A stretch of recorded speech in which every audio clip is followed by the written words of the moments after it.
विनंती करतो की त्यांनी आपले मुलाचे मार्गदर्शन त्यासोबतच मनोगत व्यक्त करतील।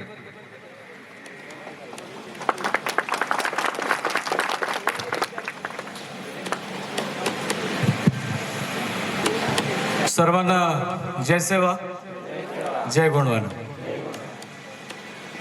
जेवढे काही प्रोफेशनल सर मॅडम यांनी इथे आपलं मनोगत व्यक्त केलं आहे त्या पद्धतीचं तर भाषण माझं नाही आहे, पण जेवढं असेल जसं असेल तुमच्या मनात शिरेल एवढी खात्रीशीर सांगतो। सर्वप्रथम माझे गुरु गुरुपुलम पाहंदीपारी कुपारलिंगो हिरासुकालिंगो या दाई कली कंकाली दाई रायताड जंगो, तसेच वीर बाबुराव शेडमाके कुमराम भीम आणि पूर्ण माझे पेन पुरखा शक्ती ज्यांनी इथे रक्त सांडलं, ज्यांच्या इतिहासाच्या बलिदानावर आम्ही आज इथे उभे आहोत, त्या सर्व पेन पुरखा शक्तींना माझा सेवा जोहार, जय सेवा।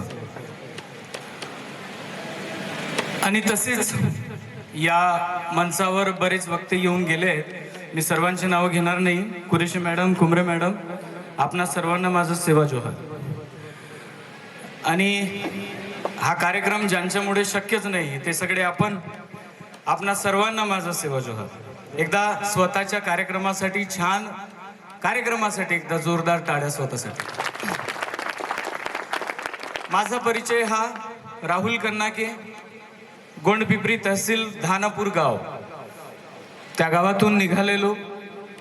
पहिलं शिक्षण आदिवासी आश्रमशाळा गोजोली, त्याच्यानंतर आदिवासी आश्रमशाळा देवई, त्याच्यानंतर मुलांचे वसतिगृह राजुरा। आणि ही गोष्ट त्या काळची ज्यावेळी हे शासकीय इमारती वगैरे काही नव्हत्या। राजुरात जर कोणाला माहिती असेल तर चुनाभट्टी वार्डात एक हॉस्टेल होतं, त्या हॉस्टेलचं तिथे 8वी। त्याच्यानंतर चंद्रपूर शासकीय वसतिगृह हॉस्टेल क्रमांक 1 बालाजी वार्ड गडला हनुमान मंदिर।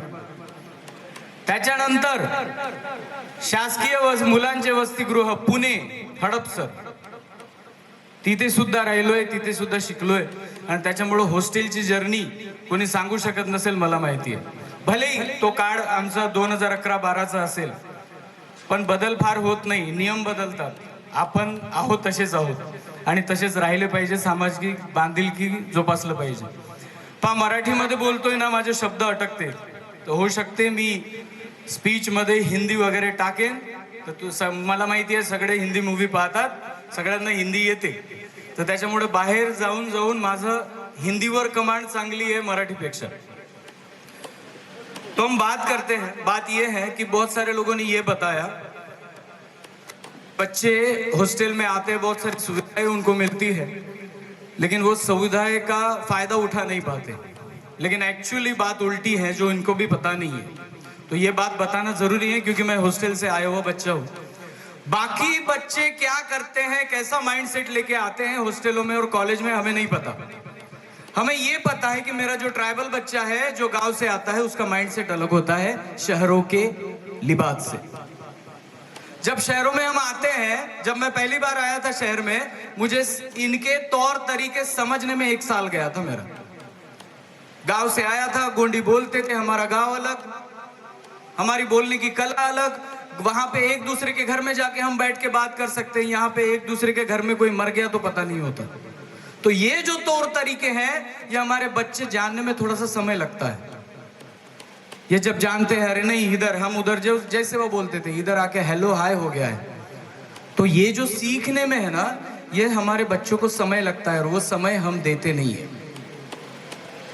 आजकल ना आपको स्कूलों में कॉलेजों में यही बताया जाएगा 16-16 घंटे पढ़ो, 18-18 घंटे पढ़ो, लेकिन ये जो डीबीटी आई है ना, इसी के लिए आई है कि आपका समय को छीन ले। समझ रहे आप खाना बनाओगे, क्या करोगे या पढ़ोगे, क्या करोगे आप? आपके 3-4 घंटे यही समझने में जा रहे हैं, मैं आज दाल चावल बनाऊं कि बैंगन की सब्जी बनाऊं, तो आपके 4 घंटे इसी में चले गए, तो आप 16 घंटे कहां से पढ़ाई करोगे बताओ? अगर आप 16 घंटे पढ़ाई नहीं करोगे, कुछ नहीं होगा, तो आप वो जो बच्चा जो कॉलेजों में अच्छे घर से आता है, उसके साथ कंपटीशन कैसे करोगे? आपको लगता है और मुझे भी लगता है, हम जब थे हॉस्टलों में 35 रुपए का प्लेट आता था, लेकिन एक ठेकेदार हुआ करता था जो खिलाता था हमें खाना। तो हमारा जो खाना बनाने का समय जो है, भले पैसा नहीं मिलता था, हम घरों से 100-200 रुपए लेकर आते थे और वही जाते हमें 100-200 रुपए मिल जाते थे, बस हो गया। लेकिन खाने का समय, ये जो सारे समय हैं, ये समय बच जाते थे तो ज्यादा से ज्यादा बच्चे पढ़ाई ज्यादा टाइम करके यहाँ से ज्यादा अचीवमेंट लेके जाते थे। लेकिन अभी ये पैसे ज्यादा देने के चक्कर में, ज्यादा सुविधाएं देने के चक्कर में आपका समय आपसे छीन लिया जा रहा है। और ये समय अगर आपके पास नहीं रहेगा तो आप तैयारी किसके लिए करते, कैसे करोगे? तो ये जो चल रहे हैं ना षड्यंत्र, बोलो कि आप योजनाएं बोलो, कुछ भी बोलो, मुझे नहीं पता, मैं तो षड्यंत्र बोलता हूं। तो ये जो चल रहा है, इसको भी अगर बदलना है, बंद करना है, फिर भी हमें इनके ही सिस्टम में घुसना है। समझ रहे हो? हम यहां से आंदोलन करेंगे, हम यहां से मोर्चे निकालेंगे, कुछ नहीं होगा। लगभग 10 सालों से सामाजिक क्षेत्र में कार्य कर रहा हूं। चंद्रपुर से गोंडपिपरी से लेके मुंबई तक, कर्नाटका से लेके बंगाल तक, हर शहर घूम चुका हूं। हर जगह पे हम लोगों ने आंदोलन किए। दिल्ली का जंतर मंतर भी नहीं छूटा। आउटपुट क्या है आंदोलन का? जीरो। क्यों जीरो है? क्योंकि आपकी डिमांड यहां पे है, आप जाके बताते हो अधिकारियों को, अधिकारी बोलते हैं आपको हाँ हाँ हम इस पे करेंगे, बाहर भेजेंगे। आपका कोई बंदा बाहर बैठा ही नहीं है, आपका कोई बंदा उस कुर्सी पे बैठा ही नहीं है, तो आपके दिशा में कौन विचार करेगा, कौन सोचेगा, बताओ? अगर ऐसा लगता है आपको कि आपके तरीके से आपके हॉस्टलों के, आपके सामाजिक जो प्रश्न है उसके उत्तर ढूंढना है, तो हमें ही स्टडी करके उस जगह पे जाके बैठना पड़ेगा। तब जाके आके कोई जैसे वह बोलेगा आपको, नहीं तो ऐसे नहीं होगा। आज वो काल नहीं है, बाबूराव शर्मा का काल नहीं है। बाबूराव शर्मा जी ने क्या किया? 500 बंदों को इकट्ठा किया और अंग्रेजों के सामने लड़ाई दी। तो वो काल भी वैसा था कि तलवार और बंदूक लेके हम लड़ सकते थे। आज के काल में आप घोड़े पे बैठ के तलवार लेके जाओगे? नहीं जाएंगे। तो करना क्या है? हमारे पास शस्त्र क्या है? शस्त्र ये है, हमारे पास हमारा एजुकेशन है। ये एजुकेशन आपको कलेक्टर भी बना सकता है और यही एजुकेशन आपको गुमराह भी कर सकता है। आपको समझना पड़ेगा एजुकेशन कैसे ले। एजुकेशन आपको जॉब पे नहीं लगाएगा, लेकिन हमारे माँ बाप, हम गांव छोड़ के आते हैं तो बहुत बड़ी उम्मीद लगा देते हैं हमसे कि हम, मेरी बेटी गई है, एमए पढ़ रही है, फाइनल कर रही है, तो मेरी बेटी लग जाएगी। इधर आके मंजर को लगे, क्योंकि हम लोगों को पता है, यहाँ आके पता चलता है कि मेरे जैसे लाखों हैं, मेरे जैसे स्टडी करने वाले लाखों हैं, और फिर हम यहाँ पे आके गुमराह हो जाते हैं। तो इसीलिए कह रहा हूं, मैं ये नहीं कह रहा हूं कि हम कोशिश नहीं करते, मैं ये कह रहा हूं कि दिल से कोशिश करो। और मैं ये भी कहूंगा कि जैसे मैडम ने कहा कि 2030 जॉब नहीं है, जॉब नहीं है, लेकिन अगर आप जॉब के लिए ही पढ़ रहे हो तो आप उसी दिशा में जा रहे हो जिस दिशा में मूर्ख जाते हैं। जॉब के लिए आपको प्रयास करना है, आप कॉम्पिटिटिव एग्जाम दे रहे हैं या और कुछ कर रहे हैं, आप प्रयास करिए, बहुत बढ़िया, बेटर है। आप अपने ये जो साल है आपके पढ़ने के, जो ग्रेजुएशन का टाइम है आपका, इसमें आप जॉब करने की कोशिश ही ना करो। मेरे ख्याल से मेरा तजुर्बा है। सुनिए, जैसे कि सर ने कहा कि शबरी योजनाएं होती है, हॉस्टल का कोई बच्चा नहीं आता गाड़ी लेने के लिए। अरे वो गाड़ी लेगा तो पढ़े कैसे? तो अभी क्या समय है आपके पास? अभी समय है, आप आने वाले 40 साल की प्लानिंग करो। आप किस दिशा में जाने वाले हो? अगर आप कॉम्पिटिटिव एग्जाम में फेल हो जाते हो या कॉम्पिटिटिव एग्जाम में थोड़े मार्कों से रह जाते हो, तो उसके बाद आप क्या करोगे? उसके बाद ऐसे आपके पास कोई बेटर प्लान है? तो बेटर प्लान कैसे होगा? वो बिजनेस आप कैसे करेंगे? शुरुआत कहां से करेंगे और आपको एंड कहां करना है? ये सोचने का समय है हॉस्टलों का। तो ये प्लानिंग करो। अगर ए और बी दोनों प्लान रखो, एक प्लान से नहीं चलता भाई, क्योंकि हम ट्राइबल लोग हैं, हमें पता है गांव में जाने के बाद क्या होता है, कितनी उम्मीदें होती है, समाज से कितनी उम्मीदें होती है, हमें पता है। तो गांव जाने के बाद भी अगर आपको कुछ नहीं हासिल होता है, लेकिन हॉस्टल में रह के आप एजुकेशन को हासिल कर लिए, तो ये जो दिन है, इन दिनों में जो प्लानिंग आप कर रहे हो, उस प्लानिंग को खरा उतारो, और किसी भी प्लानिंग के लिए लाखों का पैसा नहीं लगता है। याद रखिए, किसी भी प्लानिंग के लिए लाखों का पैसा नहीं लगता। आप एक रूम में बैठे हो, आपके पास एक सेलफोन है, बस शुरू करो आपको लाइफ में क्या करना है। ऐसा नहीं कि आपने मराठी में एमए किया तो आपको एमपीएससी करना है। अगर आपका इंटरेस्ट कुछ अलग सब्जेक्ट में है तो मेरी जर्नी मैं आपको बताता हूं। मुझे किताबें पढ़ने का बहुत शौक। मैं हेलो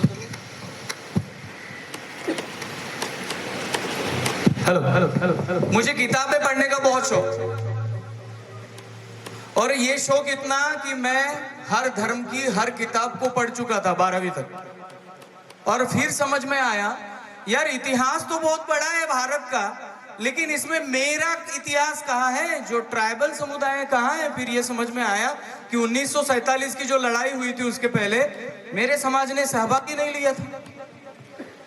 फिर मैं मेरे प्राध्यापकों के पास गया पुणे में, उनको पूछा सर मैं जिस गोंडियन समाज से बिलोंग करता हूँ, मैं ट्राइबल समाज से बिलोंग करता हूँ, क्या मेरे पुरखाओं ने यहाँ पे खून नहीं बहाया है। तब ये समझ में आया कि मेरे पुरखाओं ने यहाँ पे आजादी के लिए सबसे पहले और ज्यादा खून बहाया है, लेकिन उनका नाम हिस्ट्री में कहीं नहीं है। फिर क्यों नहीं है? पहला सवाल कि जहां पे लोगों ने जान भी नहीं दी, जेलों में चले गए थे लोग, माफी मांग के वापस आए, उनका नाम इतिहास में है। तो मेरे पेन पुरखा जिन्होंने तलवार चलाई और जिनको अंग्रेजों ने चंद्रपुर में फांसी दे दी, वो मेरे पेन पुरखा का इतिहास है कहां? पुणे के किसी भी लाइब्रेरी में आपको वीर बाबूराव शर्मा के और कुमराम भीम का किताब नहीं मिलेगा। क्यों नहीं मिलेगा? क्योंकि इन लोगों ने इतिहास लिखा, और जिन लोगों ने इतिहास लिखा उन्होंने अपने ही लोगों को लिखा। आपका इतिहास में कहीं पे भी नाम नहीं है। और आज भी आप जाएंगे खंडेलवाल एजेंसी, मड़ावी एजेंसी क्यों नहीं है भाई? पेंदोर ज्वेलर्स ऐसा कोई क्यों नहीं है? हम चाहते, पता है हमें कि हमारा समाज बहुत पिछड़ा था, बहुत पीछे थे हम लोग, लेकिन हाँ दिमाग से हम आज भी इनसे पीछे नहीं है। बात ध्यान रखो, कभी भी अपने माँ बाप को कोसो मत। भाषण देने लगते हैं हम लोग और आके बोलते हैं हमारे माँ बाप ने हमें ये नहीं सिखाया, वो नहीं सिखाया, हम गरीब हुए, ये हुआ वो हुआ, 1750 साल यहाँ पे हमने राज किया है। क्या ऐसी बातें हमें शोभा देती है? अरे भाई हम तभी के धनवान लोग ही है। चेंज क्या हुआ है? चेंज हुई है करेंसी। क्या हुआ है? करेंसी। जैसे कि आपको पता है आपके गांव में पाटिल आज भी उनको बोलते हैं जिनके पास ज्यादा जमीन है या ज्यादा धान उगाता है। पाटिल आज भी हम उन्हीं को बोलते हैं, क्योंकि उस काल में बार्टर सिस्टम थी। एक कुंभाल के पास जाओगे, आपको घड़ा खरीदना है तो आप उनको धान दे के आओगे। माली के पास जाके बाल भी काटना है तो आप साल भर उसके साथ बाल काटोगे और एक बार उसको धान दे दोगे, खुश। ये सिस्टम थी। और जिसके घर में ज्यादा अनाज, ज्यादा बड़ी धान की ढोली, वो गांव का पाटिल, पाटलाल। लेकिन जब इस अर्थव्यवस्था में रुपया आया, समझ रहे हो आप? इस अर्थव्यवस्था में रुपया आया और उस रुपयों को आप बना नहीं सकते, उस पैसे को आप उगा नहीं सकते। और इसलिए हम जिस चीज को महत्व दे रहे थे, हमारी खेती, हमारा धन धान्य, वो चीज पीछे रह गई और रुपयों को जिसने सीखा वो आगे चला गया। इसका मतलब ये नहीं कि हमारे पुरखा ही जिम्मेदार है, सब चीजें पुरखाओं पे डाल पे मत खड़े हो जाओ, है ना। सिस्टम आया, इस सिस्टम में अपनाने के लिए थोड़ा सा अलग टाइम लग रहा है हम लोगों को। आज भी लग रहा है, आज भले ही 2025 है ना, आज भी लग रहा है। क्योंकि अगर हम दुनिया के लेवल की, एआई की लेवल की बात करें तो बाकी समाजों से हम आज भी माइंड के लेवल से 5 साल पीछे है। कितना? मैच्योरिटी के हिसाब से 5 साल पीछे है। और ये फासला जो है, ये दूरी हम तभी तय कर सकते हैं जब हम साथ मिलके पढ़े। तो चलो चिट्ठी आ चुकी है, तो चिट्ठी आई है तो थोड़ा सा ही बोल के रुकूंगा, लेकिन मेरा मेन सब्जेक्ट ये नहीं है। हॉस्टल का गैदरिंग है तो ये बातें सामने आई। देखिए, आप किसी भी फील्ड में जाओ कोई टेंशन नहीं है। आप डॉक्टर बनो, आप मेडिकल में जाओ, आप लॉ में जाओ, आप कहीं पे भी जाओ, आप बिजनेस में ज़्यादा से ज़्यादा जाओ मेरी तरफ से। क्योंकि मैं एक पेशे से यूट्यूबर हूँ और ये मैंने तब शुरू किया जब मुझे पता ही नहीं था कि यूट्यूब से पैसा भी कमाया जा सकता है ना। मेरे वीडियो कौन कौन दिखता है, हाथ खड़े करो। बहुत कम देखते हैं। चलो इसका मतलब ये है कि भाषण बढ़िया सुनोगे आप, नहीं तो वीडियो पे बहुत ज्यादा है। तो कहने का तात्पर्य क्या है, मैंने YouTube शुरू किया तब मुझे पता नहीं था कि YouTube से पैसा कमाया जा सकता है। मेरा मेन एम ये था कि मैं जो मेरे पास नॉलेज है उसको मैं कहीं ना कहीं सेव करके रखूं। तो तब हमारे पास ना कंप्यूटर था, ना पेन ड्राइव थी, ना कुछ। एक 5000 वाला जियोनी का मोबाइल था मेरे पास, जियोनी कंपनी का 5000 का, और उसी से वीडियो बना रहा था। 100-150 वीडियो होने के बाद पता चला कि यूट्यूब से पैसे कमा सकते हैं। तो फिर उसको मोनेटाइजेशन वगैरह वगैरह किए हम लोग, और फिर थोड़ा बहुत रेवेन्यू आने लगा। फिर हिम्मत बढ़ी कि चलो यार इसी में अपना करियर बनाते हैं, और फिर मैं प्रोफेशनल तरीके से वीडियो बनाने लगा। बताने लगा कि गौंड समाज क्या है, प्रधान समाज क्या है, उसकी हिस्ट्री क्या है, उसका कल्चर क्या है, ये बताने लगा। और फिर धीरे धीरे मुझ में भी नॉलेज की वृद्धि होती गई, और मैं जो नॉलेज मुझे मिलता गया मैं लोगों को शेयर करता गया। फिर लोगों की संख्या बढ़ी, धीरे धीरे 50,000 1 लाख सब्सक्राइबर बन गए। फिर मैंने सोचा कि अब इसको और प्रोफेशनल बनाया जाए। फिर जुगाड़ लगा के, लोन लगा के कैमरा लिया। कैमरा लेके फिर सोचा कि यार महाराष्ट्र में मेरा गोंड प्रधान कोलाम माड़िया कोरकू है, तो अदर स्टेट में भी होगा, तो फिर घूमा जाए। तो इंडिया के तमाम राज्यों को घूम के मैं वीडियो बनाने लगा, और फिर ज्यादा व्यूअर्स बढ़े। और फिर ये समझ में आया कि ऐसा कोई चैनल ही नहीं है यूट्यूब पे जो अपने कल्चर के बारे में बताता हो। गोंड इंसान अगर वहां पे सर्च करे यूट्यूब पे, मैं गोंड क्यों, तो मेरा वीडियो आ जाए। अब तक ऐसा कोई एआई, कोई एप्स नहीं आया है जो हमारे कल्चर के बारे में बताए, और ये पहल मैंने शुरू की, इसका मुझे बहुत गर्व है। तो ये जर्नी बताने की कोशिश की है। मैं किसी भाषण में आपको ये जर्नी नहीं बताता, लेकिन आपको बता रहा हूँ, क्योंकि जैसे सर ने कहा कि आपके जेब में जो मोबाइल है ना, बड़ा खुराफाती है। अगर आप दिमाग लगाओगे इसमें, 1 महीने के अंदर पैसा कमाने लग जाओगे यार, 1 महीने के अंदर। अगर आपको यूट्यूब से रिलेटेड कोई सवाल है, तो मैं आने वाले दिनों में जब हम पिक्चर के लिए वो ऑडिशन लेके आ रहे हैं, तो उसमें हम 1 दिन की यूट्यूब की वर्कशॉप रखेंगे। मुझे पता है सब लोग रखते हैं, लेकिन ट्राइबल बच्चों को यूट्यूब पे काम कैसे करना है और पैसे कैसे कमाना है ये कोई नहीं बताता। तो हम बताने वाले हैं, तो तैयार रहिए। जल्दी से जल्दी हम इस वर्कशॉप को लेके आएंगे। 2-3 घंटे का होगा, वो 2-3 घंटे आके अटेंड करिए। आपको यूट्यूब में कुछ करना है, लेकिन मैं बता रहा हूँ आपको, मीडिया में आ जाओ। हमारी ट्राइबल मीडिया, आज किसी बच्ची पे अन्याय अत्याचार हो जाता है ना, तो बाकी मीडिया, स्ट्रीम मीडिया दबा देता है उसको। हम यूट्यूब वाले चिल्लाते हैं। फिर मैं एमपी, छत्तीसगढ़, उड़ीसा, इधर उधर के यूट्यूबरों को कॉल करता हूँ, अरे भाई इस न्यूज को उठा, इस न्यूज को सामने ला। फिर रील बनते हैं, फिर ये होता है, वो होता है। हसदेव का मैटर उठ नहीं रहा था। हसदेव का मैटर भी उठाने में हम यूट्यूबर लोगों ने ही साथ दिया। मेन स्ट्रीम मीडिया काम नहीं करता। तो इसलिए कह रहा हूँ, आपको यूट्यूब में आने के लिए, मीडिया में आने के लिए कोई जॉब या स्टडी छोड़ने की जरूरत नहीं है। आप वो चला भी कर सकते हो, आप हफ्ते में वीडियो डाल सकते हो, और मोनेटाइजेशन एक बार आपका हो गया, नहीं हो रहा है, आपके सब्सक्राइबर नहीं बढ़ रहे, तो चैनल को संपर्क करो, आपके बढ़ा के हम देंगे। मैं ये चाहता हूं कि आने वाले समय में एक ट्राइबल मीडिया खड़ा रहे, जिसमें एक चीज, भले ही वो टीवी का स्ट्रीम मीडिया दबा दे, लेकिन यहां से अगर आवाज उठे तो ट्विटर के प्रधानमंत्री के हैंडल तक शोर मचाए। बस फिर आपके सवालों के जवाब वो गवर्नमेंट देगी, आपको देना नहीं पड़ेगा। समझ रहे हैं? तो मीडिया में आइए, बहुत पैसा है इसमें। मैं ऐसा नहीं कह रहा हूं कि बहुत ज्यादा है, आप करोड़पति बन जाओगे, 2 साल में गाड़ी ले लोगे, ये स्कीम नहीं है। जितना ज्यादा मेहनत उतना ज्यादा उसमें पैसा है, और पैसा भी आप अच्छे तरीके से कमाओ। इसका वीडियो उठाया यहाँ पे डाल दिया, उसका उठाया यहाँ पे डाल दिया, तो ये उष्टे पुष्टे के चक्कर में ना फिर यूट्यूब आपकी चैनल ही डिलीट कर देता है। तो समझ रहे हो आप? तो मीडिया में आइए, आप जॉब करिए, आप कॉम्पिटिटिव एग्जाम दीजिए, ये सब चलता रहेगा इसको, है ना। लेकिन आपको समय है अभी, आप हॉस्टल के रूम में बैठते हो, 1-2 घंटा आपके पास समय होता है।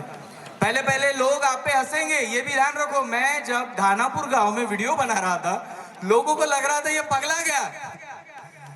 अरे मोबाइल, वो अमित मोबाइल लेके खड़ा रहता था, मैं जाके चिल्लाने लगता था। आज वही अमित के हाथ में कैमरा है, और मैं आज यहाँ पे बातें कर रहा हूँ। ये किसकी वजह से हुआ है? ये यूट्यूब की वजह से हुआ है। और मैं ये नहीं चाहता आप बड़े यूट्यूबर बनो, बड़ी मीडिया करो, ये एआई की जो बात बताई ना, ये एआई कुछ उखाड़ने वाला नहीं है। याद रखिए, एआई ज्यादा से ज्यादा गूगल का सामान, गूगल की जानकारी आपको बता सकता है। क्या एआई आपका दर्द महसूस कर सकता है?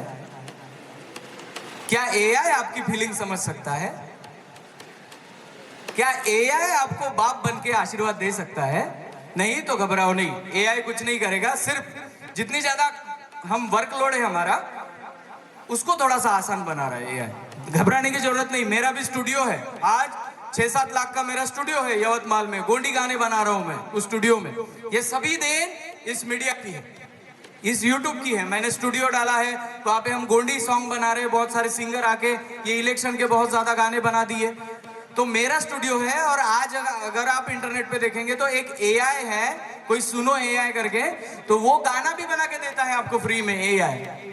लेकिन उसके गाने में फीलिंग नहीं है, हमारे गाने में फीलिंग है ना। तो कहने का तात्पर्य यह है कि एआई कितना भी फास्ट हो जाए, मॉडर्न हो जाए, फीलिंग तक नहीं आ सकता। तो डरिए नहीं, उसको इस्तेमाल करिए और आगे बढ़िए। फेसबुक में एक पेज खोला है आपने और आप समझ रहे कि आपको पैसे कमाना है, तो एआई है, एआई से फोटो जनरेट कर लो, उठा के वहां पे डाल दो।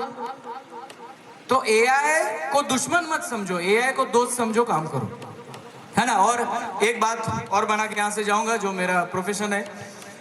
आप जो भी ट्राइबल लोग हैं ना, भले ही आपके दोस्त होंगे आपके स्कूलों में, कॉलेजों में, कोई वर्मा होगा, कोई शर्मा होगा, कोई ये होगा, वो होगा, लेकिन ये ध्यान रखिए कि आप जो आते हैं, जिस क्षेत्र से बिलोंग करते हैं, आप अगर गोंड है, प्रधान है, माड़िया है, माना है, कोलाम है, तो आप है ना, आप प्रकृति के पूजक हो।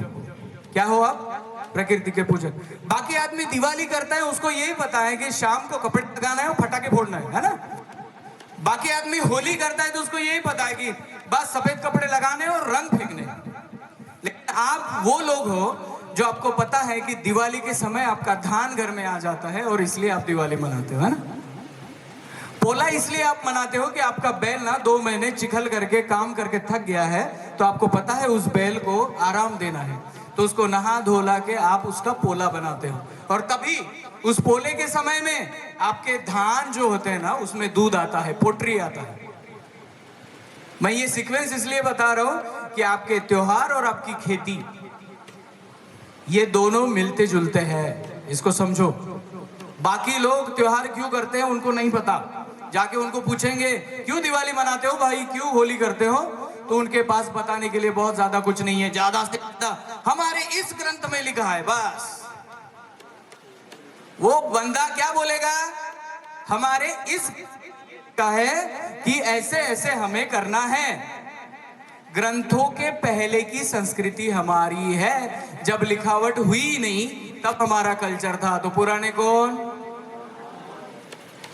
और लोग बता रहे कि किसी वेद को पुराना बता रहे और किसी ग्रंथ को पुराना बता रहे। तो समझिए, इस बात को समझिए। मैं ये बताने नहीं आया हूं लोगों में झगड़े हो जाए, मैं ये बताने आया हूं कि आप तर्क बुद्धि का इस्तेमाल करो, आपके तर्क का इस्तेमाल करो और समझो। जिस काल में पहले बोली आई, बोली आने के बाद, मैंने कह रहा हूं, इतिहासकार कह रहे हैं, उनकी बातें बता रहा हूं आपको।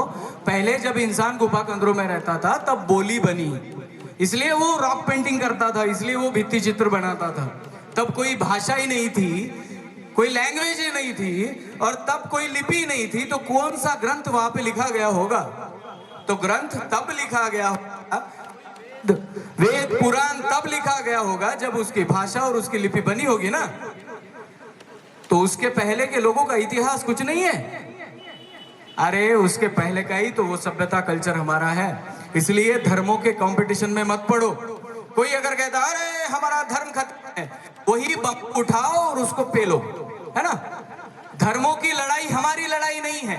हमारी लड़ाई है आज शिक्षा की, हमारी लड़ाई है आज पैसा की, हमारी लड़ाई आज भी जंगल की है।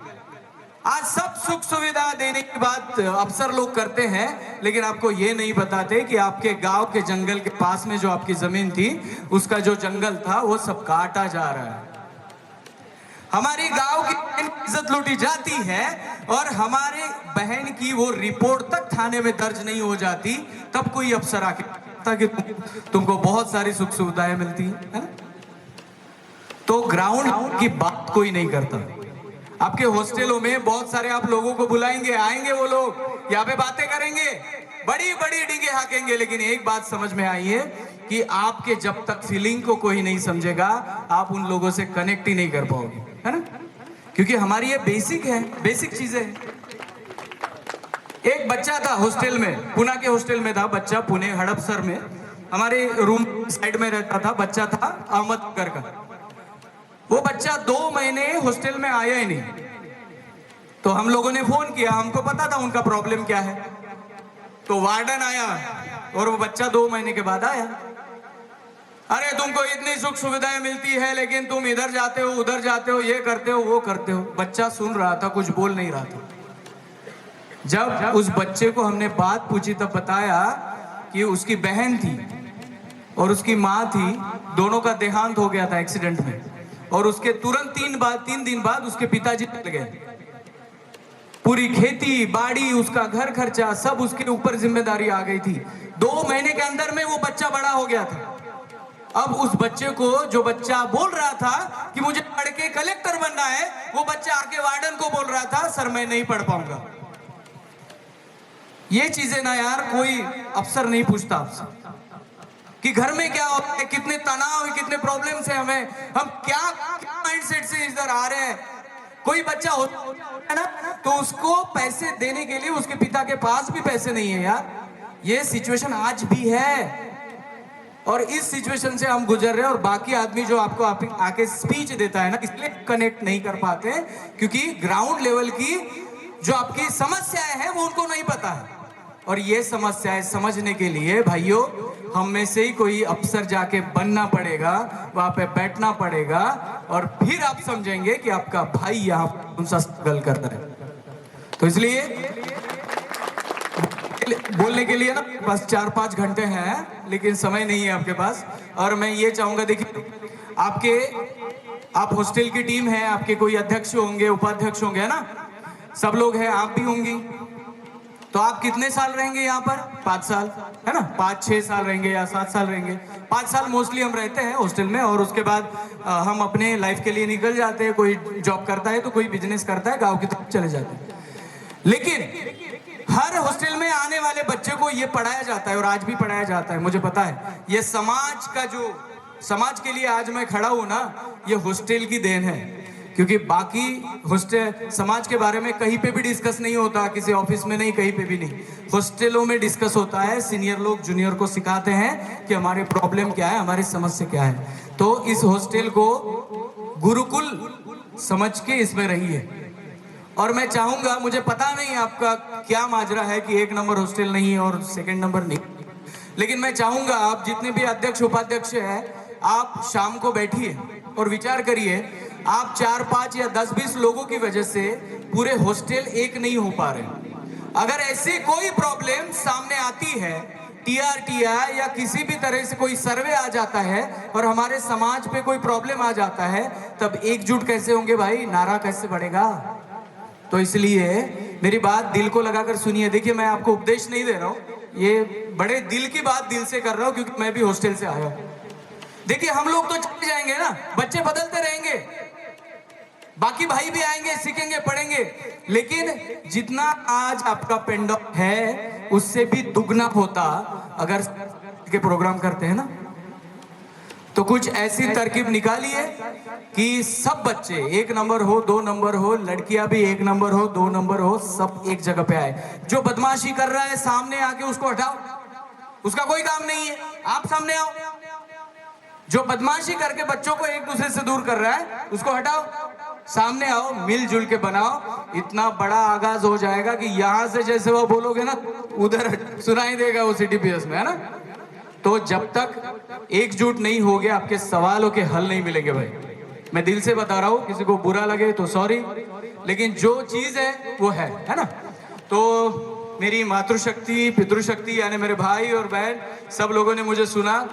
भूख आपको भी लगी है, मुझे भी लगी, मैं यवतमाल से आया हूं तो मैं भी खाऊंगा आपके साथ। लेकिन फिर भी चलिए, बहुत बढ़िया लगा और इसी को कंटिन्यू करिए, लेकिन कोशिश करिए कि सब मिलके काम करें, है ना?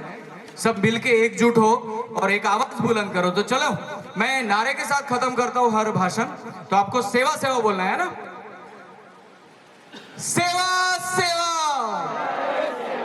पासुका लिंगोना, वीर बाबूराव पुल्लेसूर शेणवाकेना, वीर कुमराम भीमना, वीरांगना रानी दुर्गावतीना, सर्व पुरखा पेंता।